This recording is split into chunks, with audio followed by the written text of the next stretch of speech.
Boca Raton neurosurgeon was vacationing in Israel when Hamas launched its surprise attack. But instead of leaving Israel, he's made the risky decision to stay and help.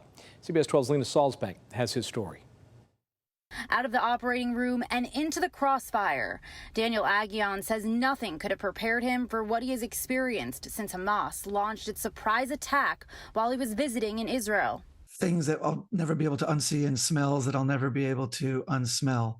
On that Saturday morning when terrorists began killing and kidnapping hundreds of Israelis, the 43-year-old Boca Raton neurosurgeon was sitting in synagogue. Slowly, we started seeing the young men of the community kind of getting pulled out one by one from synagogue to the point where, you know, the singing, dancing, everything turned from a very joyous celebration to a very somber time of confusion. That next day, Daniel was suited up in the back of an ambulance, volunteering with United Hatzalah, riding straight into the middle of the violence. Red alerts, a lot of sirens.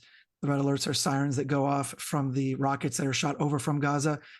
The common teaching is that we have 30 seconds to get into a bomb shelter. However, being so close to the Gaza Strip, you probably have 10 to 15 seconds being in the Sderot and Netivot area. Since then, Dr. Aghion has spent his days and nights in the hardest hit areas in southern Israel.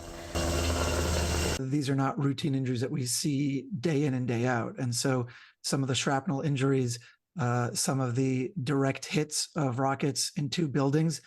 There was a building in Netivot we saw where there was grandparents on the top floor, parents on the middle floor, and then grandchildren on the bottom floor. So 3 generations of a family that were killed from a direct hit of a rocket. Daniel and his team have worked side by side with the Israeli Defense Force, even standing by as the IDF secured control of the Sderot police station from Hamas. We were there to help treat some injured police officer, and they were clearing RPGs and grenades that were left behind in the building, live ammunition.